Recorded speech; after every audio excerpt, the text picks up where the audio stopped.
Good morning. I'm Steve from Rogers Gardens, and today we're going to talk about what to do with your Cymbidiums, how to divide it and repot it. I know in Southern California and other parts of California up along the coast, Cymbidiums are almost a mainstay of a winter and early spring garden in a lot of people's homes. Cymbidiums give a wonderful amount of color during the winter and spring months, and they're really not that difficult to grow, but there are some key things you have to do to keep them looking good and keep them blooming year after year. And over the year, the Cymbidiums grow like other plants do, and eventually they kind of outgrow the pot that they're in. So that's one of the main reasons why we have to divide these. Another reason is that the potting medium has to be changed. The potting medium will break down over time. And it's mostly bark which decomposes, and the problem is it creates just sort of a wet mass, and the roots will be killed eventually if they're not repotted. So usually about every two to 3 years you normally have to do something, repot them, and very often divide them.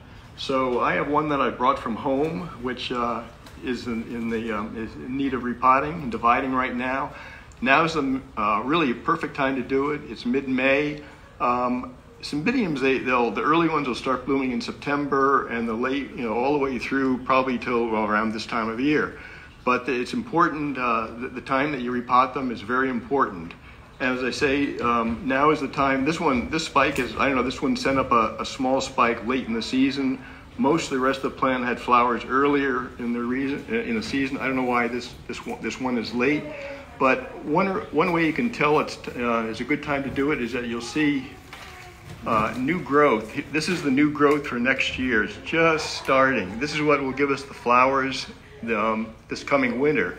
And so when you start seeing this new growth, this is really the good time to start thinking about repotting.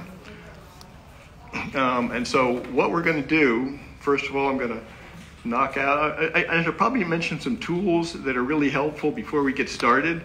And things that I always have, I have the different mix, which I will show in a minute. A lot of times you need a good, strong knife. If these Cymbidiums are really big, when we knock this out of the pot, we'll see this. They're really hard. They're hard to pull apart. Sometimes you have to actually just take a knife and just cut them apart. A good pair of clippers is also good. Sometimes you can just use these to cut the rhizomes in the pot. I always have a scoop. This is just an old Clorox bottle that I've cut. It's my soil scoop. I use this for all kinds of things. It's a wonderful tool. It's cheap, it's lightweight, and if it breaks, you can just get another bottle of Clorox and make a new scoop.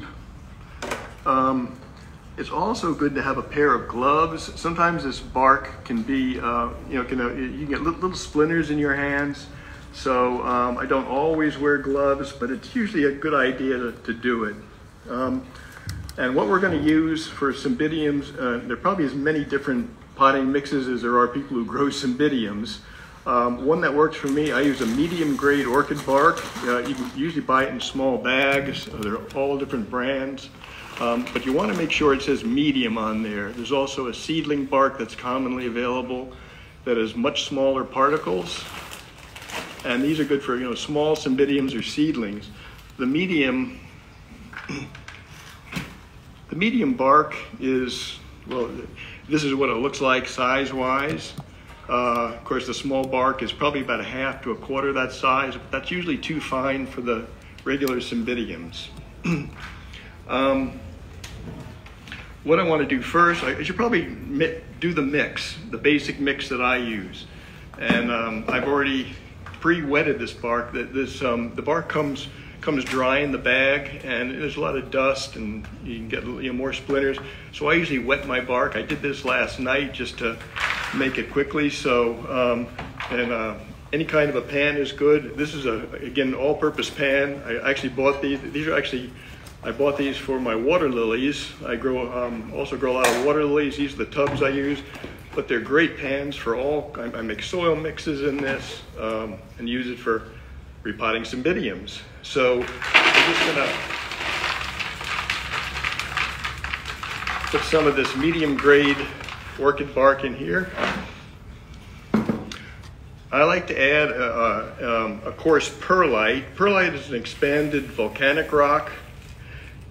The only problem is that this is very coarse. The perlite that you usually buy in garden centers is much finer than this.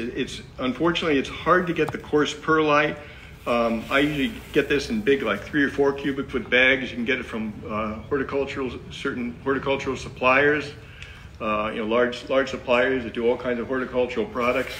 I usually mix in, maybe about, I don't measure, it's probably about 15% this coarse perlite to like 85% bark. So I'll usually just put it in like this. Again, I pre-wet this. This can be very dusty, and the problem is this, you can inhale this. So if it's really dry, it's good to wear a dust mask, particle mask you can get. But as I say, I pre-wet this, so it really cut down on the dust. So I'm just going to add some of this in here. And I haven't put on the gloves. As I say, I pre-wet this. A lot of times I would wear these nitrile gloves or latex gloves. But I usually just mix this in here.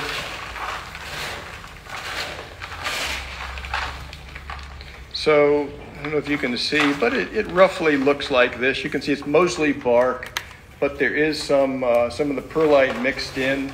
The reason for mixing in that perlite is that it'll keep this mix open. The bark will decompose. Starting after a year, it may start to decompose if it's wet, and it'll just form sort of a dense mass. The perlite keeps this mix open so air can get to the roots, which is very important.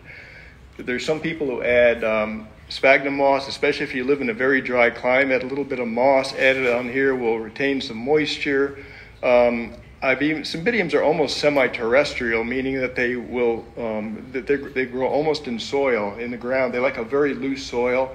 There's a company that's out of business, Rod McClellan, that was in South San Francisco years ago, and they used to sell something called, I think it was super soil, you could buy in a bag. And it was almost like just a regular potting soil, but it was very open. There was a lot of sand in there. There was some very fine bark. So as I say, Cymbidiums are really not fussy. They can grow in a whole wide range of growing medium.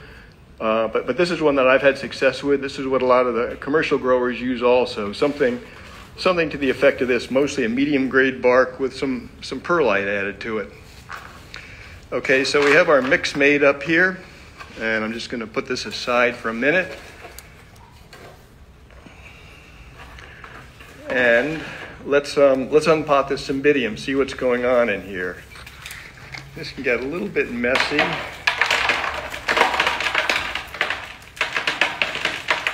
It's really rooted in there.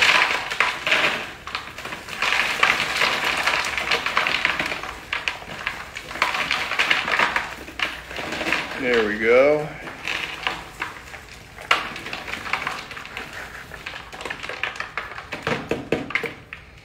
Okay, so yeah, as you can see, some of this mix it's really not in bad shape. It's starting to degrade.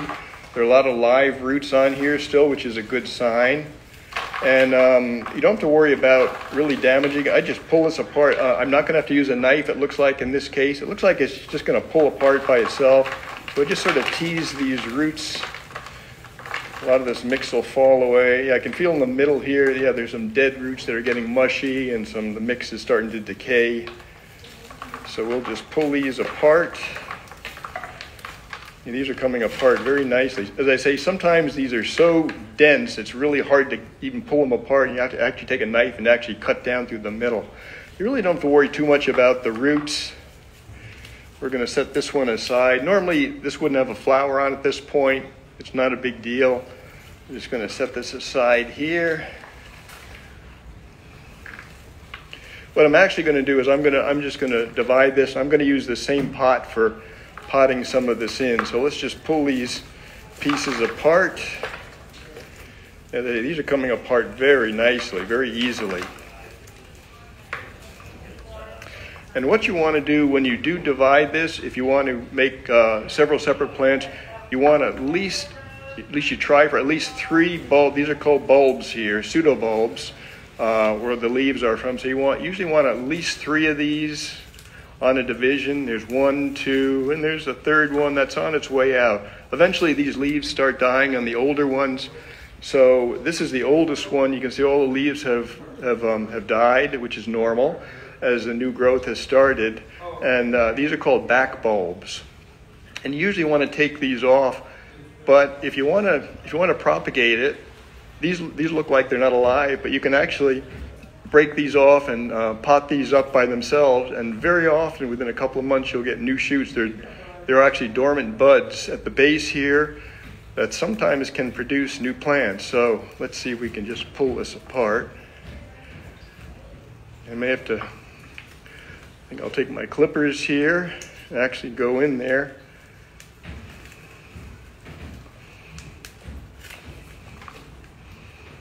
I can actually just cut these out. There.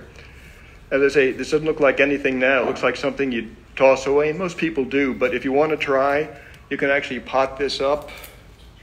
Maybe pull away some of these are the bases, the old dead bases of the leaves. It's starting to shrivel, but it's possible. There may be a bud down there. So if you want, you can try to, you can pot several of these together in a pot using the same mix, and just keep it barely moist. And sometimes within a couple of months, you'll see a new shoot starting from the bottom. Doesn't always work, but you really have nothing to lose.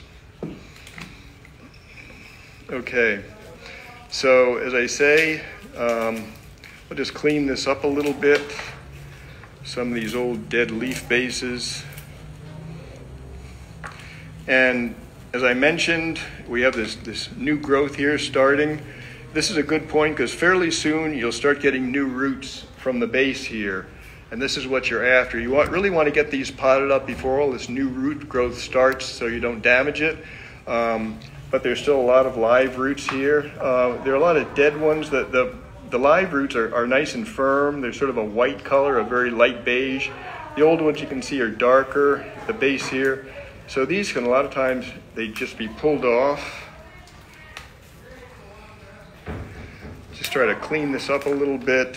Sometimes I'll just take my clippers and go in there and cut off some of these old dead roots. As I say that, it's easy to see the live roots have that nice light color. They're sometimes very tough, so you really do need a pair of clippers to really get in there.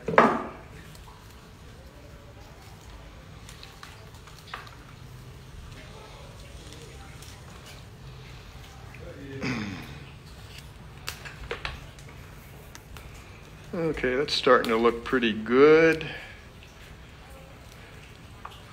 Yeah, the nice thing about this, you really don't have to worry about these drying out. These bare roots will be just fine once they get these repotted. Yeah, there's still there's still nice growth on these older roots here. These nice growing tips are a little yellow at the tip here. It just shows that they're actively growing. So these should continue to grow if you don't damage them too much when you're potting. But even if you do, you'll get new root growth starting. Okay, so that's a good division.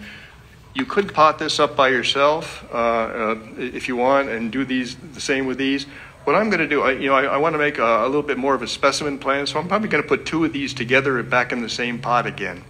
So let's just look at our other choices here. Yeah, these are both nice divisions here. I don't know, I sort of like the looks of this one. Again, there's a new growth starting. Perfect time to be doing this. And again, we'll just clean these up. Since there's only two active growths here, I think I'm just going to leave this old back bulb here in the middle here instead of pulling this off. I'll just clean it up a little bit, get rid of some of these old dead leaf bases.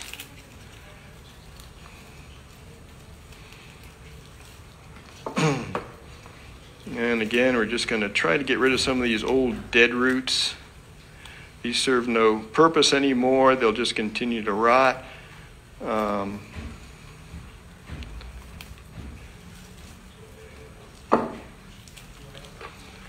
It also leaves more room for all the new roots that are going to form.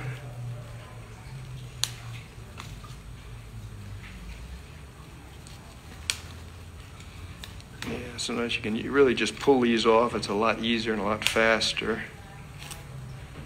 Yeah, there was an old bloom spike here. this finished earlier. I don't know if you can see this. This was cut off when it finished blooming. Because once that's finished blooming, it serves no purpose. Yeah, I like this. There's lots of new root growth starting. These are from the old bulbs. This is actually I think from the new growth here. Some of these new roots here, so they're just starting.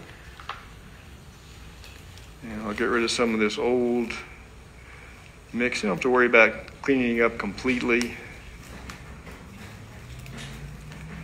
I've got one more mass here in the middle of old roots. I think I want to get out. You can see some of this old bark. There's actually white mycorrhizae from fungi, and these fungi are actually breaking this bark down. So again, a good time to repot. It's been a couple of years since I did this last. And the mix isn't horrible. I've seen it a lot worse, a lot more decomposed, but it's still a good time because within the next year, it probably will start breaking down. Okay, so we have our two pieces, and what I'm going to do, look where the new growth is starting. What happens with Cymbidiums, they're on very short rhizomes, so this will be the next growth, and it'll continue to grow outward year after year. Occasionally, each of these growths will produce two, one on each side, two new growths, which is good. You'll just get more flowers the next year. Usually, you're hoping for at least one. Occasionally, you can get two. So I've located the new growth here. So this will actually want to face this toward the outside of the pot. So this will be toward the middle, and so as this grows, it'll continue to have room to grow toward the edge of the pot. And let's see, our second one. Yeah, see, our other one has, I think these are, I'm not sure. We have two growths on here. I'm not sure where this other one is coming from, but anyway, what I want to do is I'll move this over here a minute, get my new mix in here. So I'll just start putting some of this mix in my pot.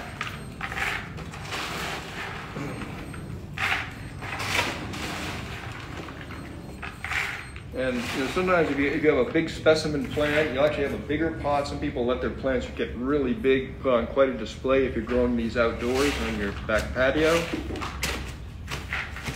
But this is a nice sized pot for me. I like the plants this size. So we can start, get rid of some of that. So what I'm going to do is I'm going to put these close together toward the center of the pot. We have the new growths toward the outside on this side, and on this division, new growth is facing toward the outside. So let me put this aside here. I think this will be easier.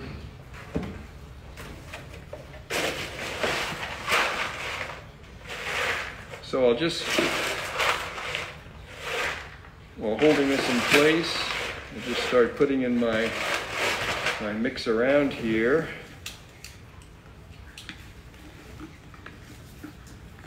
Sometimes can be tricky. You sometimes need a third hand.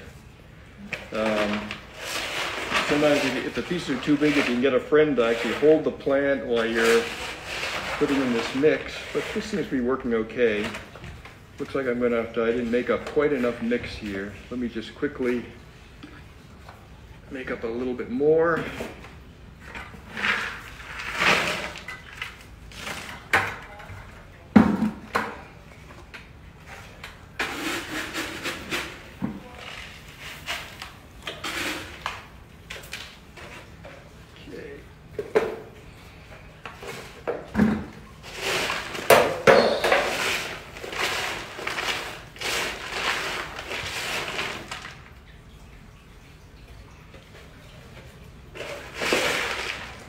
So just continue to fill in. You really want to try to get it at the same level that was from the pot, meaning the pseudobulb should not be covered with this mix.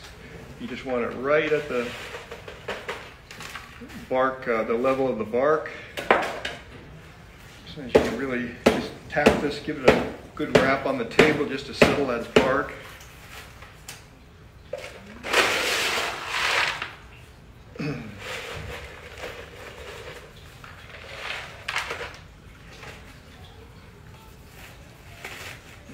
Okay, and just firm that in there. Really like to sort of pack that down.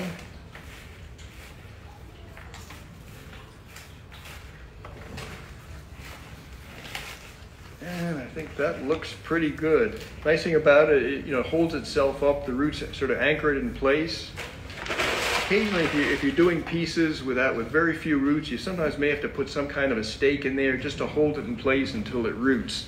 But this still had quite a few roots in there, so it's really holding it. It's nice and firm.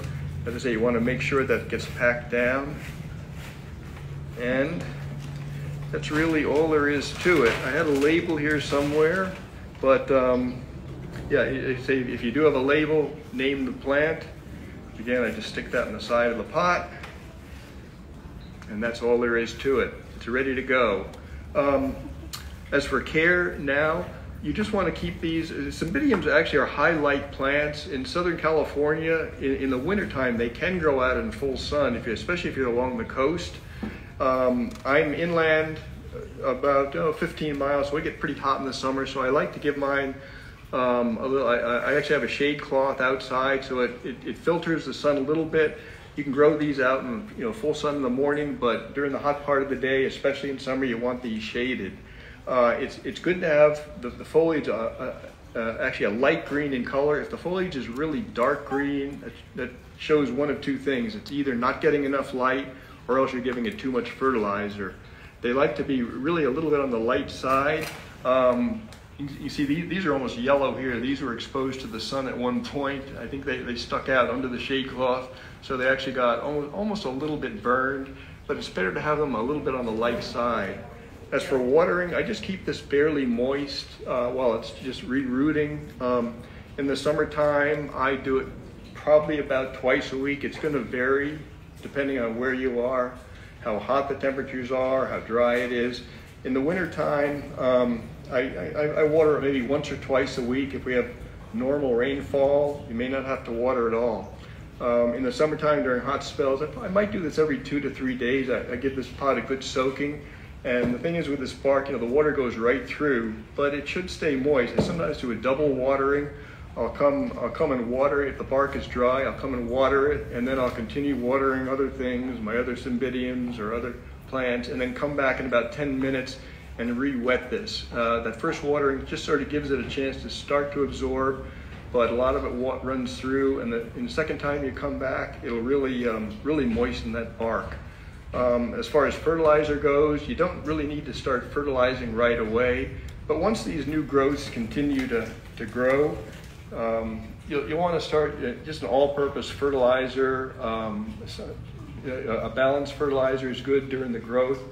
You want to increase the nitrogen in the summer months when they're putting on all the new growth, and then toward the end of the summer and the fall, you want to use a lower nitrogen fertilizer, something like a bud and bloom booster, and this will encourage these new growths. By late summer, fall, these new growths hopefully will look like this.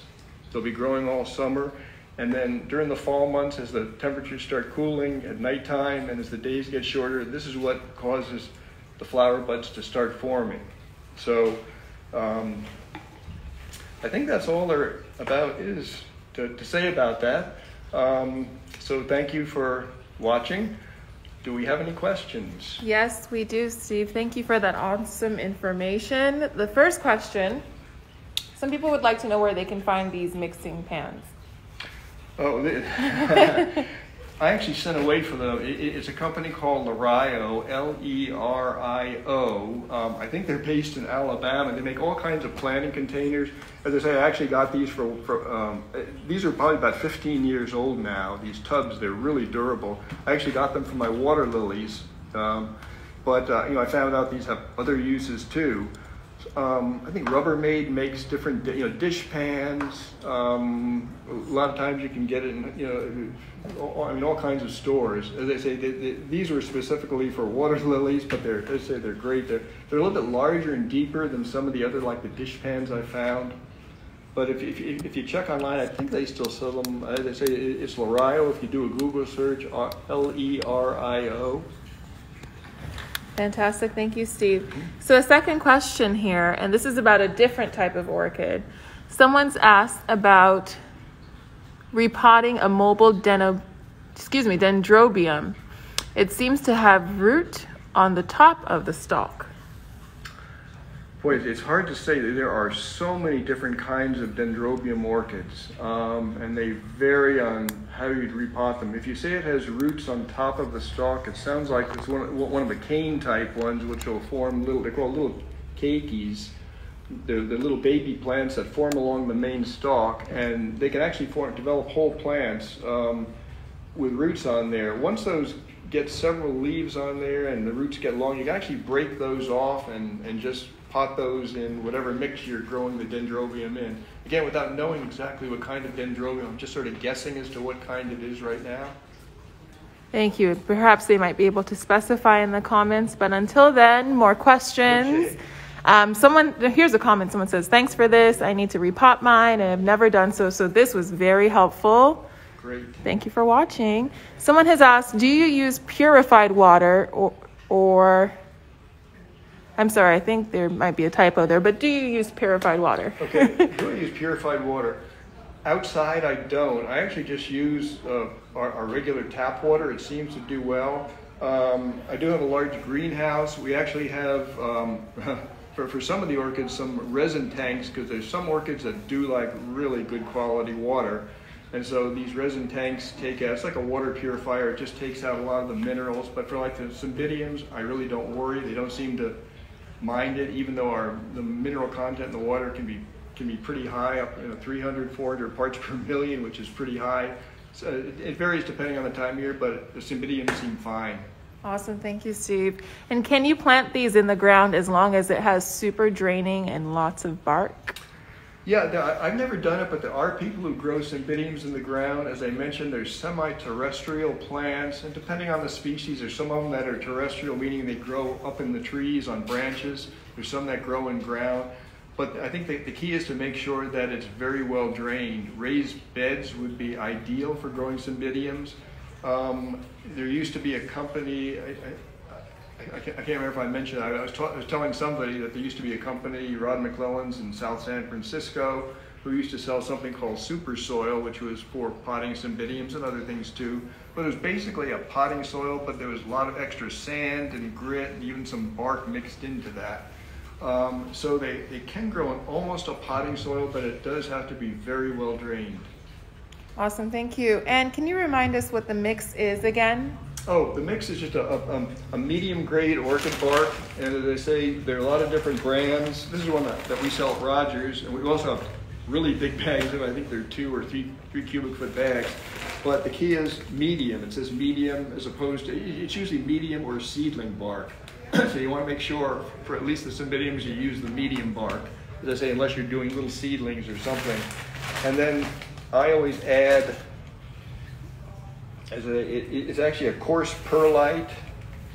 I think it's by grade. This is number 3 perlite, but it's hard to find. You usually can't find this in small bags. Usually you have to go to a horticultural supply place.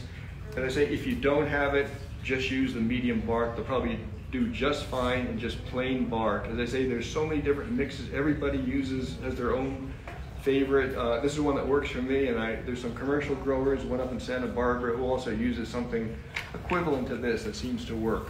Awesome, thank you. More comments here saying thank you, thank you. Someone says, great info, I'm going to repot mine today. Great. That's awesome, good luck. And Ivy, we see that you've told us that more about your dendrobium and how you can contact. If you leave a comment once we post this live, we'll make sure that Steve can give you a more specific answer. So go ahead and leave in the comment section the question on your dendrobium, excuse me. Okay, so next question here. My local SFV, and I think that's San Fernando Valley Nursery, recommended fine bark for Cymbidiums. Would you recommend the same since our summers are so hot here? Boy, I usually don't use fine bark. I suppose you can if you watch the watering. Again, the finer the bark is, the more water it'll hold. I usually like more of a coarse. I'd still like, if I were using fine bark, I'd still like to mix some medium in with it. I personally wouldn't use just the seedling bark for a mature Cymbidium in a large pot. If you have a very small pot, a miniature Cymbidium, that might be fine. But the trouble is, the bigger the pot is, the more water it can hold in the center, and it won't dry out as fast. Awesome, thank you. And so here is a general question on orchids. When and how would you cut the node on orchids? Okay, I'm not sure about... Perhaps you can give more context in your question, and we will be happy to come back to it. But right now it says, when and how do you cut the node on orchids? If you give more context, we would be happy to answer. Let's see. Okay, so here's another one. Okay, so someone's asked, will the Cymbidium video remain available online to be viewed again? Yes, it will. We will post this live after we are done, and it will be posted immediately onto our Facebook and Instagram pages. So it looks like that is all for questions right now. Lots of thank yous, lots of great information. So thank you so much, Steve. Good. Thank you for watching again.